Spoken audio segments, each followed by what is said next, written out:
Hey there, have you ever just watched a bicycle wheel spin? I mean, really watched it. It looks so simple, right? Just this smooth, steady motion. But hiding inside that spin is some seriously cool physics. So today, we're going to peel back the layers and figure out what's really going on. Let's get into it. All right, to get our brains warmed up, let me hit you with a question. Imagine this wheel is spinning at a nice, constant rate. Now, is a little speck of dust on the outer edge of the tire moving at the exact same speed as a speck of dust right near the center hub? What do you think? Your gut might just say, yeah, of course, but physics has a much more interesting answer for us. So to figure this puzzle out, let's just break the wheel down. In physics, we'd call this a rigid body, which is really just a fancy way of saying it's one solid piece. It doesn't bend or squish as it spins. Now let's imagine we can zoom in and pick two tiny little particles to watch. One way out on the edge of the tire, and another one snuggled up really close to the hub. Okay, now here is our first huge clue. Think about it. If the whole wheel takes, let's say, 1 second to do a full 360-degree turn, then every single particle on that wheel also takes 1 second to complete its own little circle. It doesn't matter if it's way out on the rim or tucked in by the axle, their time to go around once is totally identical. And that one simple fact, well, it unlocks this entire puzzle because it leads us straight to a core idea in anything that spins. We're actually dealing with two different kinds of speed, not just one. So the first kind of speed is called angular velocity.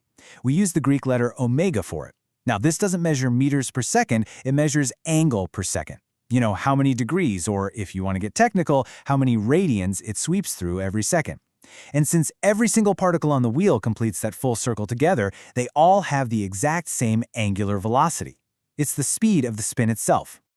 So if their angular velocity is the same, what about their linear velocity? You know, the good old-fashioned meters per second speed along their path. Well, that's a completely different story. And this is where a particle's location on the wheel suddenly becomes absolutely crucial. So, if these two speeds are different, how are they related? Well, physics gives us this really elegant and surprisingly simple formula that acts like a bridge, connecting the world of rotation to the world of straight-line speed. And it all starts with a little bit of basic geometry that you might remember. For any piece of a circle, the angle in the middle, theta, is just the length of the curvy edge, the arc L, divided by the radius, r. This is our starting block. Okay, let's build that bridge, step by step. First, we'll just rearrange that formula to get L equals r times theta. Now here's the magic step. We ask, how are these things changing over time? The rate of change of the arc length, dl dt, that's just a formal way of saying linear speed v. And the rate of change of the angle, d theta dt, well, we already know what that is. That's our angular velocity omega. And boom, there it is. V equals r omega. This beautiful little formula solves our whole mystery. Since omega, the angular speed, is the same for every particle, a particle's linear speed, v, depends completely on its distance from the center, r. The point on the tire has a big radius, so it has a high linear speed. The point on the hub has a tiny radius, so it's moving way slower. Puzzle solved. Awesome. So now we get the speed of each individual little part of the wheel, but what about the wheel as a whole system? How can we talk about its overall motion? Specifically, its total linear momentum. I mean, in theory, we could calculate the momentum, which is just mass times velocity, for every single one of the billions of particles in that wheel and then try to add them all up. But that sounds completely insane, right? There has to be a better way. And of course there is. Physics gives us this amazing shortcut, this kind of superpower called the center of mass. It's basically the average position of all the mass in the wheel. And the really cool part is that we can treat our entire, complicated spinning wheel as if all of its mass was squeezed down into that one single point. And here is the huge payoff for that idea.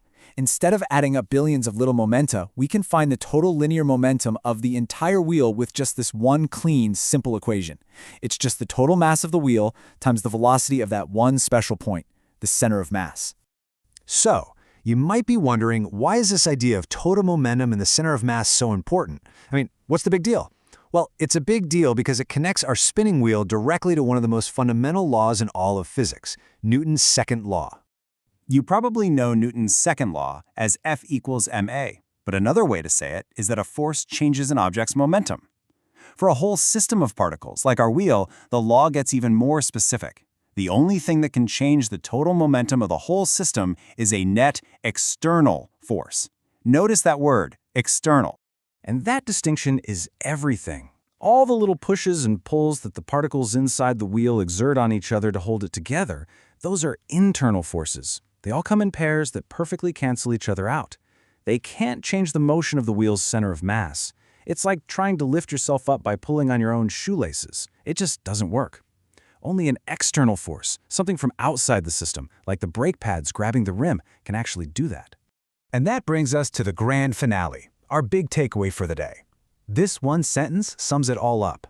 It lets us look at a really complex system, like our spinning wheel with all its moving parts, and describe its overall linear motion with one beautifully simple equation that only cares about one single point, the center of mass. So we've done it. We've untangled the straight line momentum of our spinning wheel. But wait, what about the momentum of the spin itself? The spinniness, if you will. Well, that's a whole other concept called angular momentum, and it opens up a brand new, absolutely fascinating chapter of physics. But maybe that's a story for another time. Thanks for hanging out with me today.